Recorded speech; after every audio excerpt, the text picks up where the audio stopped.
সুখের লাগিয়া করিলাম ত্যাগ, পাইলাম না কোনো কুলে। এখন শুধু হাতড়াইয়া মরি, সুখ পাইব আমি কেমনে। উক্তিটা থেকে এটি বোঝা যায় যে আমরা সবাই সুখের জন্য অনেক কিছু ত্যাগ করি, কিন্তু সেই ত্যাগটা যদি সঠিকভাবে না হয় তাহলে কিন্তু আমাদের কিন্তু বিপর্যয় নামে আসতে পারে। আমরা অনেক সময় কিন্তু আমরা সুখ সুখ সুখ বলিয়া পাগল হইয়া ব্যস্ত হইতে থাকি। একুল ছাড়িয়া ওকুলে যাইব এবং সুখকে আমি নিজের হাতের মুঠোয় আহরণ করিব, এটাই ভাবিয়া চলি। সুখটা কি এত সুখ, এতই সহজ যে সুখটা যাহা ইচ্ছা আমি ভাবিলাম তাহাই করিলাম এবং তাহা হতেই আমি অর্জন করিলাম? ওটা কিন্তু সঠিক না। আমরা যখন সুখের কথা চিন্তা করব, আমাকে খুব ভালো করে ভাবতে হবে আমি কিসের পিছনে হন্য হন্য হয়ে দৌড়াচ্ছি। আমাকে ভাবতে হবে প্রতিনিয়তই, এবং সুখ যদি আপনি জীবনে পেতে চান প্রতিটা স্টেপকে আপনি কিন্তু মূল্যায়ন করতে হবে, না হলে কিন্তু সুখ তো আসবেই না। একটা ভুল কদমের জন্য সামগ্রিক সবগুলো সুখ আপনার অশান্তিতে পরিণত হবে। খুব খেয়াল রাখতে হবে কোন পথে হাঁটছি আমি, কোন পথের পথিক, কি অর্জন করতে চাইছি আমি, কিভাবে পেলাম। আমরা সবাই একটা মোহর পিছনে দৌড়াই। সুখ সংজ্ঞাটাই আমার কাছে মনে হয় is very subjective, and it is subjective, it is not objective. আমার কাছে যেটা সুখ আপনার কাছে এটা সুখ নাও হতে পারে, বা আপনার কাছে যেটা সুখ আমার কাছে সেটা সুখ নাও হতে পারে। সুখের কোনো সংজ্ঞা আছে কিনা, সঠিক সংজ্ঞা আছে কিনা আমার জানা নেই। আমার মনে হয় প্রতিজনের সুখের সংজ্ঞাটা সে নিজেই দিতে পারে, আর কেউ না। বাট সুখ, এই সুখ is a choice of an individual, একটা ব্যক্তির পছন্দ মাত্র। কিন্তু ওই যে আমি বলছি আমি সুখ করাবো, তাতে কোনো আপত্তি নেই, কিন্তু আমি ভুল পথে যদি পদচারণা করি আমার কিন্তু সুখ তো যাবেই, জীবনের সর্বস্ব বিসর্জন নেমে আসবে। আমি ফুল কুড়াতে এসেছি, আমি কিন্তু পোকা কুড়াতে আসিনি।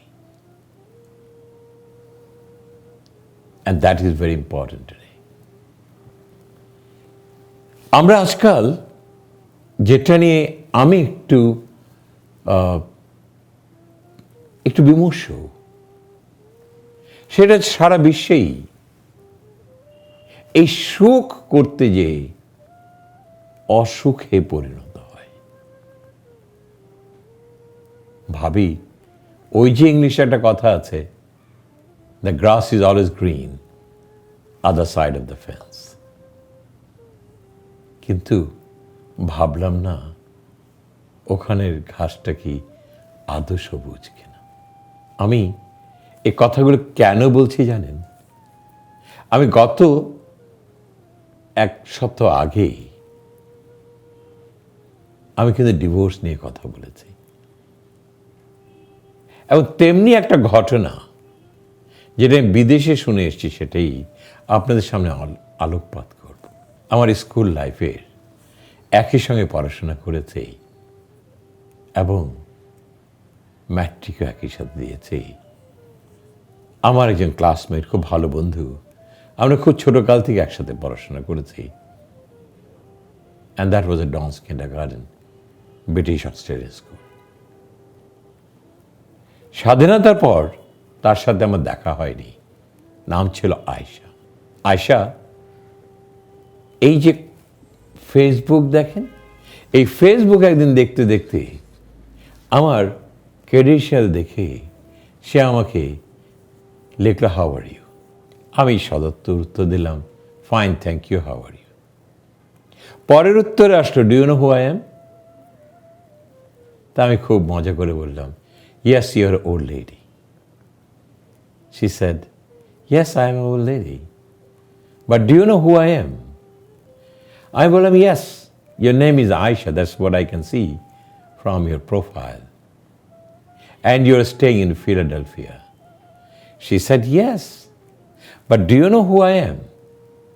I said, না, আমি তো চিনলাম না। সে বলল, আমি তোমাকে ফোন করছি। আমি বললাম, আজকে করো না, কল মি অ্যাট নাইট। তোমার এখানে যখন সকাল 9টা হবে, আমার এখানে তখন রাত হবে, তখন করো। She said, okay, I'm going to call you day after tomorrow. I said, fine, thank you, no problem. ঠিক 10:45 আমার ফোনটা বেজে উঠল। সে আমাকে হোয়াটসঅ্যাপে ফোন করেছে। আমি বললাম, হ্যালো। ওখান থেকে বলল, আমি আয়েশা। আমি, yes Ayesha, how are you? She said, fine. আমি বললাম, আপনি ভালো আছেন? সে আস্তে করে গলাটা নামিয়ে বলল, তুমি বললে খুশি হব। আমি খুব অপ্রস্তুত হয়ে গেলাম। তুমি? আচ্ছা দেখুন, আমি তো আপনাকে চিনি না, আর তুমি বা বলবো কোন অধিকারে? উনি হেসে দিয়ে বললেন, তুমি বলার অধিকার তোমার আছে, আমি কিন্তু এখন থেকে তুমিই বলবো। And your name is Akbar Hasan. Yes. Akbar, তুমি কিন্তু ডনস কিন্ডারগার্টেনে পড়তে? এসে, হ্যাঁ, আমিও পড়তাম। আমি বললাম, তুমি কি আমার সেই ক্লাস 6-7 আয়েশা? হেসে দিয়ে বলল, কেন, এর আগে কি পড়িনি? আমি বলছি, হ্যাঁ, তুমি কোন ক্লাস থেকে ছিলে? বলে, আমি ক্লাস 3 থেকে ছিলাম। আমি অবাক, আয়েশা, তুমি এত বুড়ো হয়ে গেছো? বলে, দিনে দিনে কি বয়সটা কম হলো? আমি খুব অবাক হলাম। আমি এতদিনের পুরনো ফিরে পাওয়া, প্রায় 50 বছরের পুরনো বন্ধুকে ফিরে পাওয়া, আমি একটু আপ্লুত হলাম। বললাম, তুমি কেমন আছো? বলে, অনেক ভালো আছি, অনেক ভালো আছি। হেসে বলল, তুমি তো আমেরিকা আসো দেখলাম। আমি বলছি, হ্যাঁ, আমি আসি। বলল, নেক্সট টাইম যখন আসবে আমাকে কিন্তু ভুল করবে না ফোন করতে। আসছো না, এর মধ্যে তোমার সাথে আমার কথাবার্তা হবে। ও জিজ্ঞেস করলো আমার ফ্যামিলি সম্বন্ধে, আমার সন্তানদের সম্বন্ধে। আমি তাকে একই উত্তর দিলাম। বললাম, তোমার প্রশ্ন করলাম, আমি তাকে একই প্রশ্ন করলাম, তোমার বেলায় কি? বললো, আমার বেলায় আমার 2টো মেয়ে আছে, ওদেরকে বিয়ে দিয়ে দিয়েছে, ছোট মেয়ের সঙ্গেই আমি থাকি। আচ্ছা, বাহ, ভালো হলো আয়েশা, তুমি ফোন করো। এরপর অনেক বন্ধুবান্ধবদের কথা জিজ্ঞেস করলো সে আমাকে। সবার কথা বলতে পারিনি, যাদের সাথে আমার সম্পর্ক আছে তাদের কথাই বললাম। সবাইকে সে চিনতেও পারল না। তেমনই একসময় আমি 2019 আমি আমেরিকা গেলাম। আমার বড় ভাই ওখানে থাকে নিউ ইয়র্কে, বোন থাকে মিশিগানে। আমি নিউ ইয়র্কে যেই আমি আয়েশাকে ফোন করলাম, Ayesha, I am in town and I am in New York. সে অবাক হয়ে গেল, বলে, তুমি নিউ ইয়র্কে এসছো? ফিলাডেলফিয়া কিন্তু খুব বেশি দূরে না, তুমি আসবে নাকি আমি আসবো?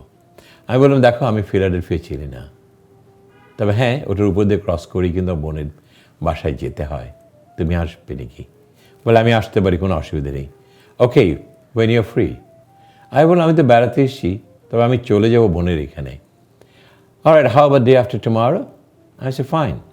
বলে, ঠিক আছে, আমার আসতে আসতে একটু দেরি হবে, but we are going to have lunch together, you wait for me. তোমার অ্যাড্রেসটা আমাকে SMS করে দাও। আমি তাকে SMS করে দিলাম। বিশ্বাস করবেন, 12টা কি 12:20 সে এসে হাজির। উপরে উঠলেও ভাই বোনদের সঙ্গে, আমার ভাই এবং ভাবিদের সঙ্গে, বাচ্চাদের সঙ্গে কথা হলো, এবং বলল যে, ওয়েল ভাবি, আমি একটু ওকে নিয়ে বাইরে যাব, আমাদের অনেক ছোটোকালের বন্ধু, আমরা দুজন একা থাকতে চাই। আমার ভাবি হেসে দিয়ে বলল, কোনো আপত্তি নেই, কিন্তু আপনি যাওয়ার সময় কিন্তু আমার এখান থেকে খেয়ে যাবেন, অথবা আজকে রয়ে যান। বলে, সেটা নয়, পরে হবে, আমি একটু ওকে নিয়ে যাচ্ছি। আমরা 2 বন্ধু একসাথে হলাম। ও আমাকে একটা খুব চমৎকার ভালো একটা রেস্টুরেন্টে নিয়ে গেল, এবং রেস্টুরেন্টটা প্রায়ই ইজ অলিভ গার্ডেন, ওখানে নিয়ে গেল এবং বাইরেই বসলাম। ভিতরে বসার জায়গা আছে, বাইরেও বেশ অলিভ গার্ডেন, সুন্দর একটা জায়গায় আমরা বসলাম। সে আমাকে অর্ডার দিতে বলল, কি খাবে বলো। আমি কিন্তু পে করবো। সে বলে, কখনোই না, you are a guest, next time you can do whatever you want, but not this time. আচ্ছা, মেনে নিলাম। কিন্তু আমি ওর মুখে দিয়ে তাকিয়ে আছি, ওর মুখে দিয়ে তাকিয়ে আছে, হাসে, বলে যে কত বদলে গেলাম না আমরা। হ্যাঁ আয়শা। আমি আমাদের স্যারদের কথা জিজ্ঞেস করলাম, ও আমার স্যারদের কথা জিজ্ঞেস করলো, মনে আছে ওই স্যারের কথা, ওই স্মৃতিচারণ করলাম 15-20টা মিনিট। তারপর অর্ডার দিলাম, ড্রিঙ্কস খাচ্ছি। এরপর আমি জিজ্ঞেস করলাম, বলো আয়শা, বলো তোমার সম্বন্ধে বলো। তো শুনি দেখি তোমার কথা। বললো, আমার কি শুনতে চাও? I want to know about your family. ও বললো, আমার ফ্যামিলির কথা শুনতে চাও? হ্যাঁ, শুনি না। বললো, আমার ফ্যামিলির কথা কি তোমার না শুনলেই না? খুব কি প্রয়োজন আছে? আমি খুব অবাক হলাম, চোখ দুটো ভুরুটা কুচকে ওদিকে বললাম, কেন, বলতে কি তোমার কোনো আপত্তি আছে? সে বললো, একটু দীর্ঘ শ্বাস ফেলে বলল, আপত্তি আমার নেই, কারণ তুই আমার সবচেয়ে ছোটোকালের বন্ধু।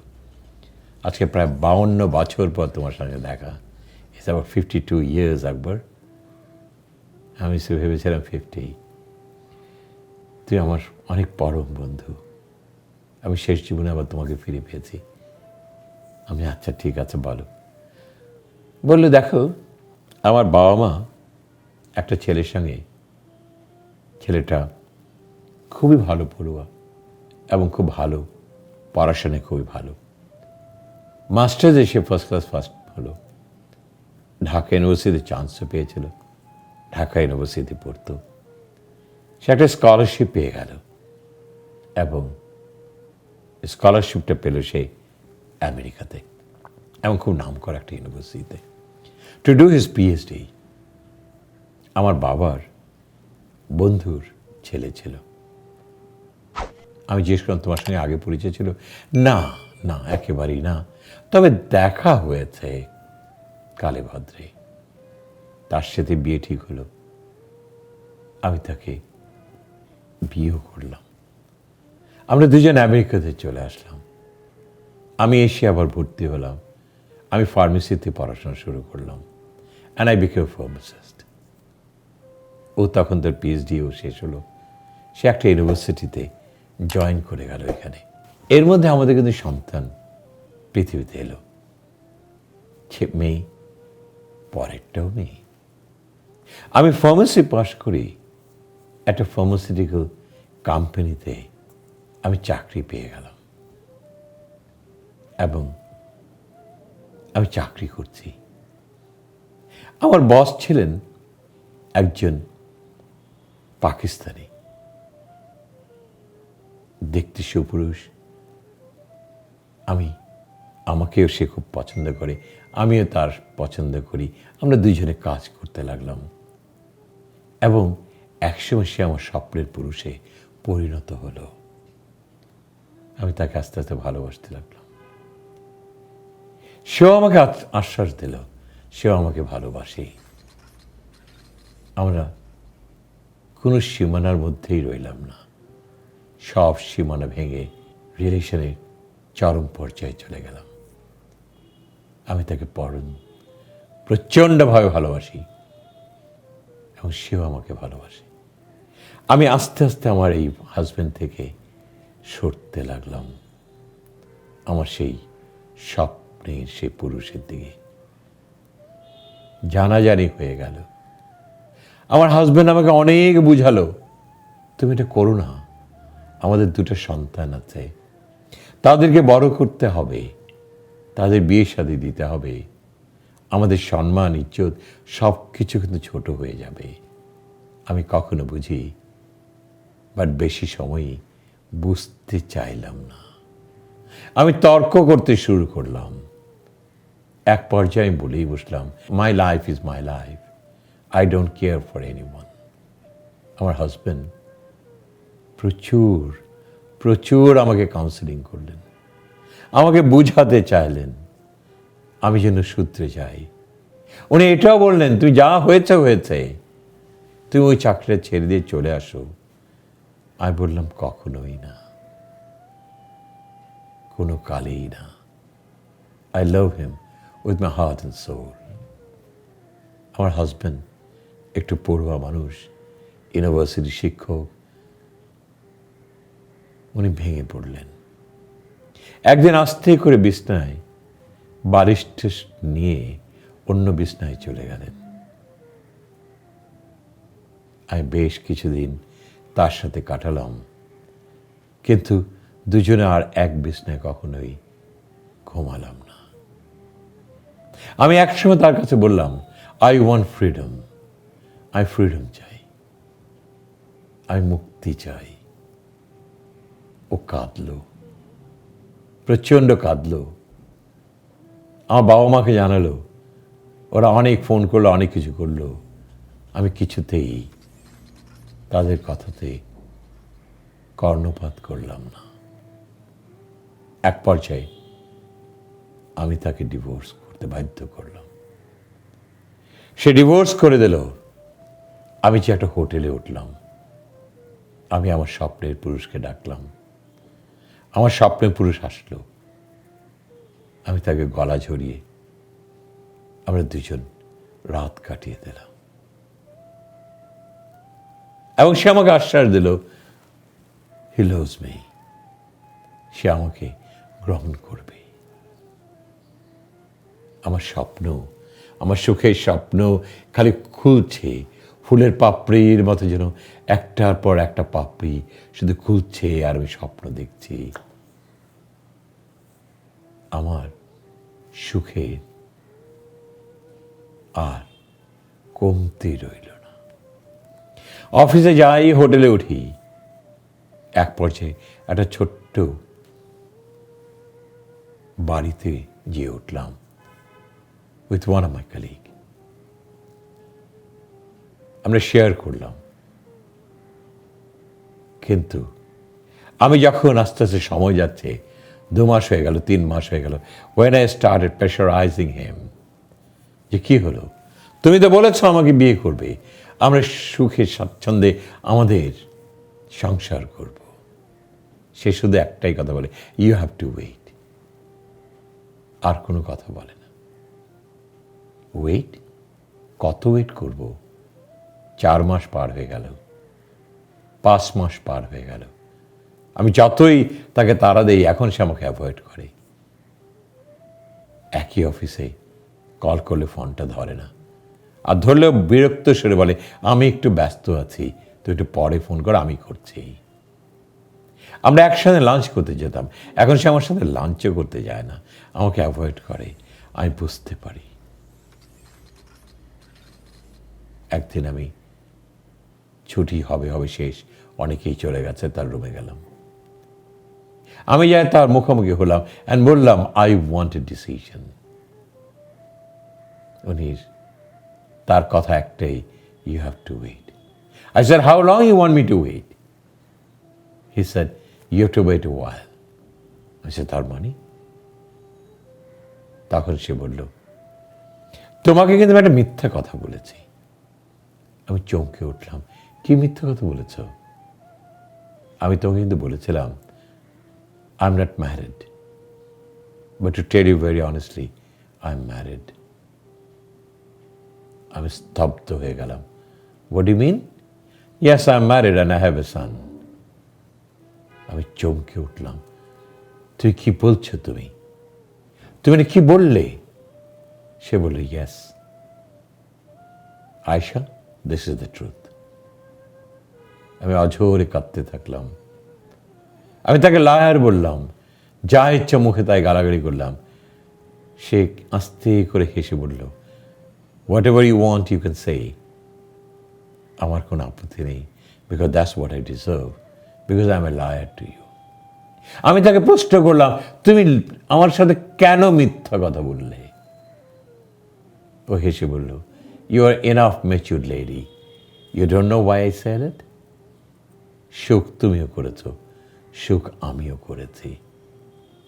আমি চিৎকার দিয়ে উঠলাম, আমি তো এই সুখ চাইনি।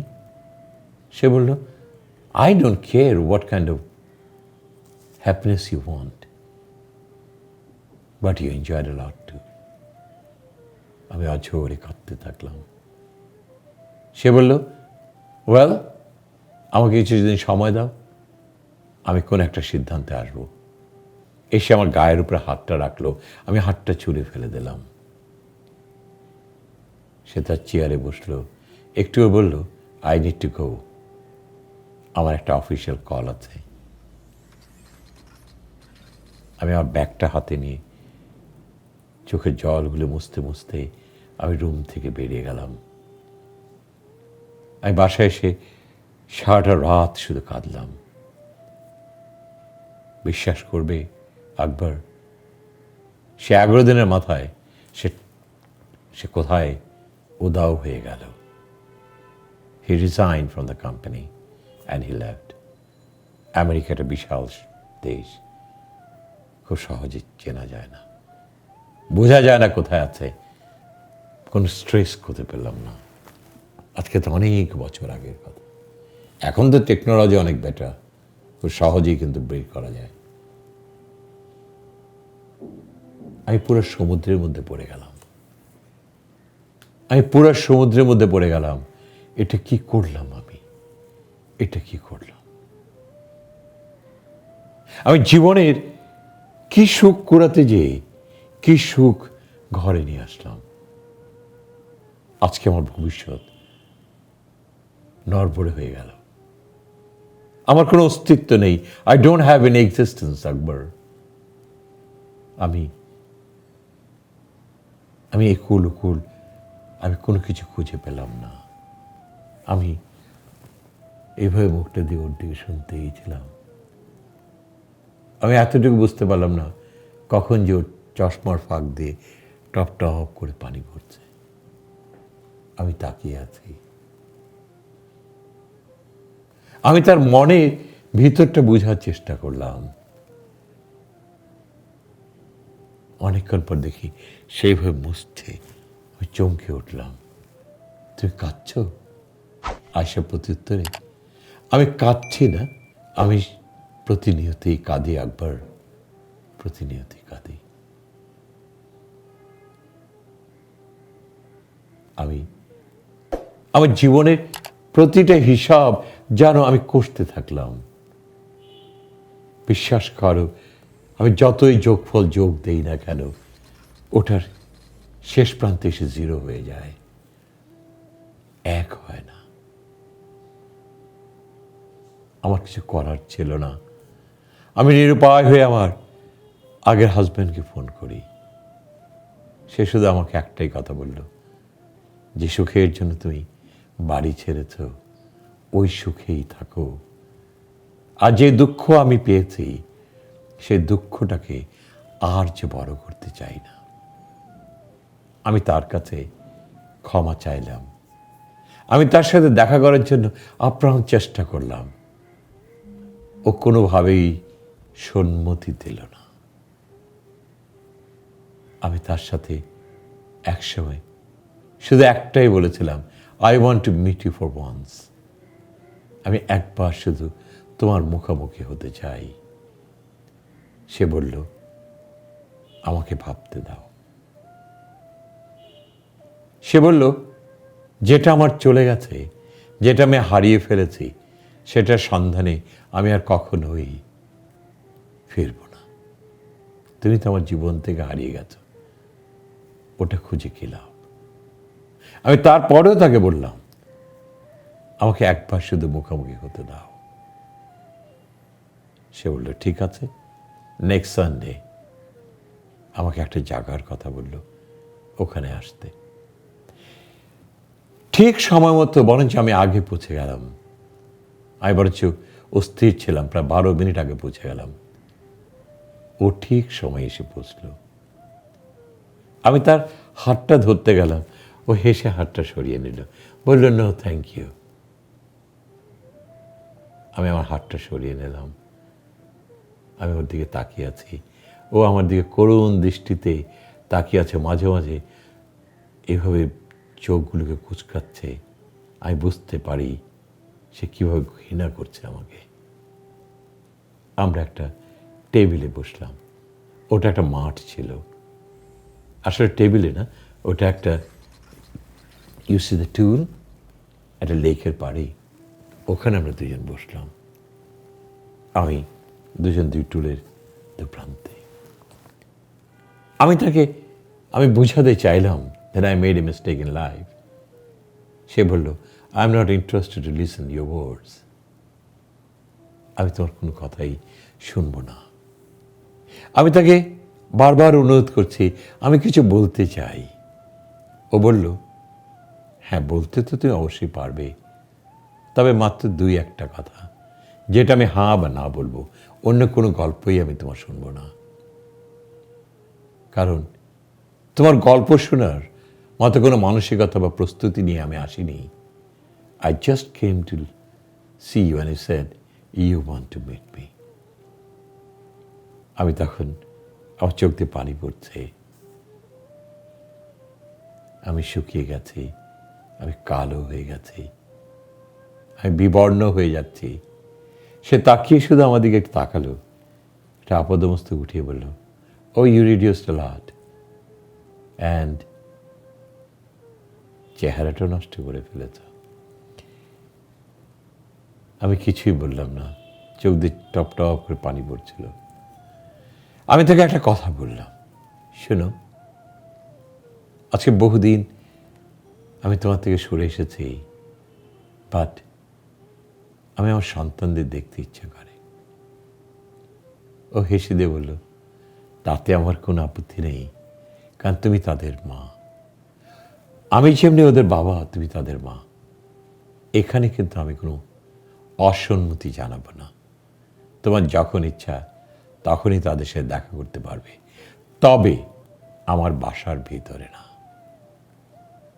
তুমি যে ওদেরকে নিয়ে বাইরে যেতে চাও, তাতেও আমার কোনো আপত্তি নেই, তুমি নিতে পারো।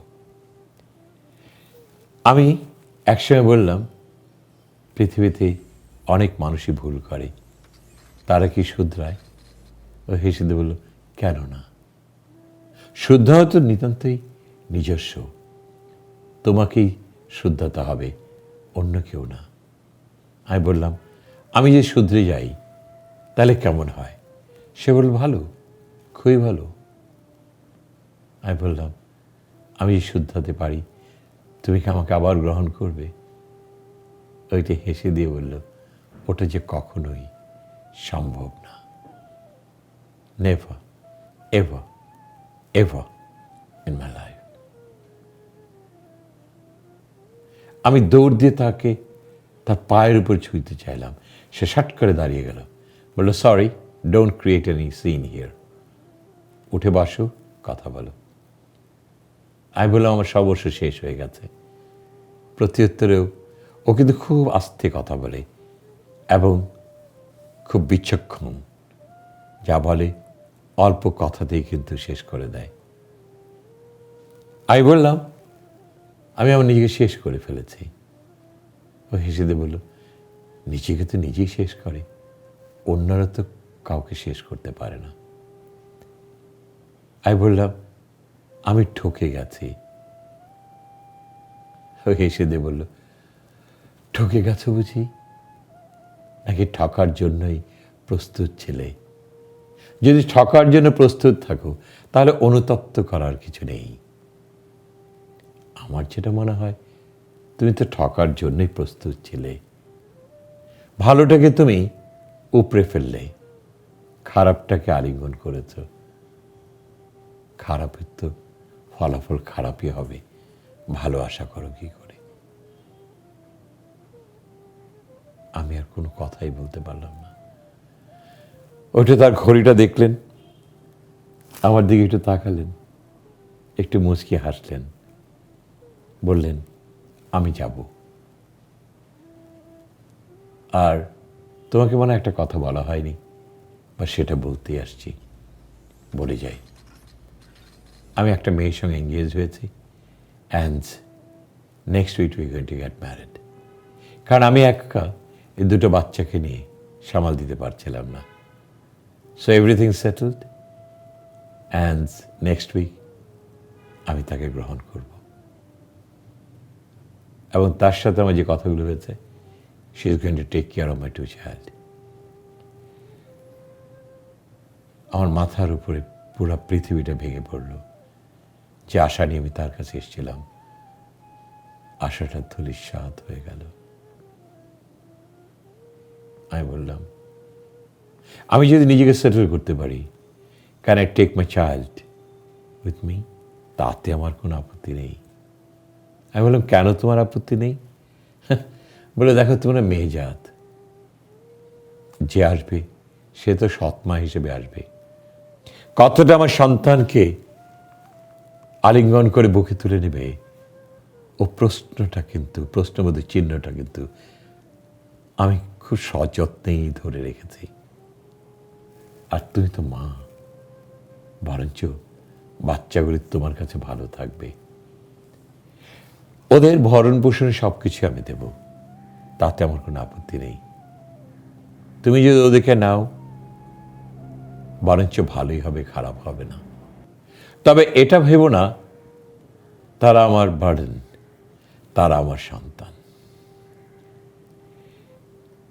তোমার যখন মনে চায়, you can take your child, but একটা কথা, বাচ্চাদের তুমি নিতে পারবে, বাট বাচ্চারা কিন্তু আমার সঙ্গে সর্বসময়ই, সব সময়ই আমার সাথে দে উইল বি ইন্টারাক্টেড।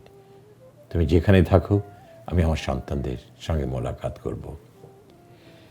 ও কিছুই বলল না। দেখলাম চোখগুলো ভিজে আছে, চোখের পানির দাগগুলো মুখের মধ্যে স্পষ্ট হয়ে উঠল। আমি বললাম, আমি আসি। সে বলল, ঠিক আছে। সে টুলটাতে নিস্তেজের মতো বসে থাকলো। আমি হাঁটতে হাঁটতে গাড়ির কাছে চলে আসলাম। গাড়ির দরজাটা খুলে উপর দিয়ে তাকে একটু দেখার চেষ্টা করলাম। দেখলাম পা দুটো উপরে উঠিয়ে মাথার ওখানে দিয়ে সে হয়ে বসে আছে, হয়তো বা কাঁদছে। আমার করার কিছু ছিল না, আমি চলে আসলাম। যেন ও চলে গেল, আমি বাড়ি ফিরে আসলাম। যে আশা ভরসা নিয়ে গিয়েছিলাম, পুরোটা ভেঙে চুরমার হয়ে গেল। কিছুদিন পর আমি আরেকটা স্টেটসে চলে যাই, ওখানে একটা ভালো চাকরি করি, আমার দুটো বাচ্চাকে নিয়ে আসি। এবং আমি আর কাউকে বিয়ে করলাম না, আমি দুটো বাচ্চাকে নিয়েই আমার জীবনটা কাটিয়ে দিলাম। আমার বড় মেয়েটা ডাক্তার, বা ছোট মেয়েটা ফার্মাসিস্ট, আমার মতোই ফার্মাসিস্ট হয়েছে। দে আর ভেরি লাভিং গার্লস, অসম্ভব ভালো। কিন্তু জানো, ওরা না সর্বসময় এই পরিস্থিতির জন্য আমাকে দায়ী করে। ওরা মাঝে মাঝে বলে যে আমরা বাবাকে হারিয়েছি বিকজ অফ ইউ, আমরা বাবা থেকে দূরে এসেছি বিকজ অফ ইউ, আমাদের সংসারটাকে তছনছ করে দিয়েছ, আমাদের সুখ ছোটকালে কেড়ে নিয়েছ, সেটা তুমি। জানো, তারা কথায় কথায় আকার ইঙ্গিতে দে ব্লেম মি। আমার কিছু বলার নেই আকবর। আমি ওদের কথাগুলো শুনতে শুনতে, অ্যাবজর্ব করতে করতে আমি একটা শক্ত পাথরে পরিণত হয়েছি। আমি শুধু আমার মৃত্যুর দিনগুলোই শুধু গণি আর ভাবি, একটা মানুষের একটা লোভ, একটা লালসা একটা মানুষকে নিঃশেষ করে দিতে পারে, আর সেটাই হচ্ছে আমি। আমি কিসের আশায় যে আমি কি করলাম?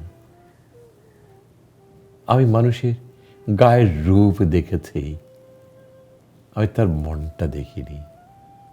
আমি রূপটাকে বিচার করতে চেষ্টা করেছি, কতটা পরিচ্ছন্ন। আমি মনের পরিচ্ছন্নটা দেখতে শিখিনি। আমি সুখ সুখ করি, আমি মরীচিকার পিছনে দৌড়িয়েছি, কিন্তু জীবনে সুখ তো দূরের কথা, অন্ধকারে নিমজ্জিত আমি।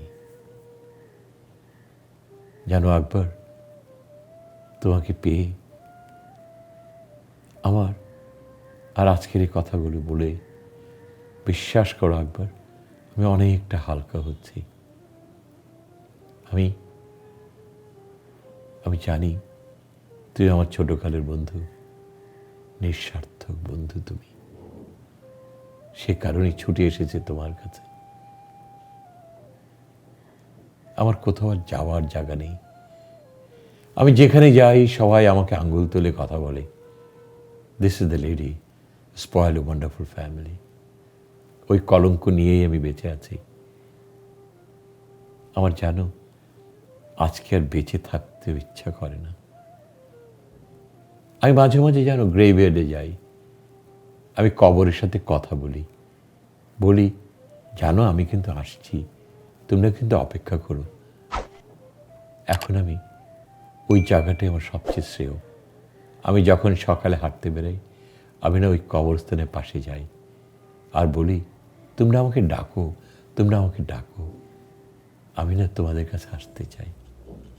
আকবর, এই পৃথিবীতে আর কিছুই ভালো লাগে না।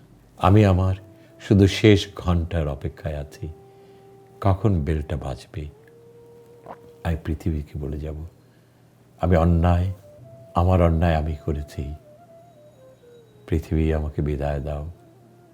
আমি পৃথিবীর থেকে চলে যাব, কখন আর এই কলঙ্কিত মুখ কাউকেই দেখাবো না। আমি যেতে চাই। আমি জানি না কখন তার কথা শুনতে শুনতে আমার চোখগুলি ভিজে গেল। আমি দেখছিলাম আমার এই সাইড সব ভিজা। তাকে দেখলাম আমি সবসময় একটা জ্যাকেট পরা ছিলাম, জ্যাকেটের উপর আমার চোখের জল পড়ে আছে। মানে হলো এই স্মৃতিগুলো ঘরে নিয়ে যাব, অ্যাটলিস্ট এটা দেখার পর এই চোখের জলের রেখাগুলো আমাকে স্মরণ করিয়ে দেবে একটা ভুল মানুষের জীবনকে তছনছ করে দেয়।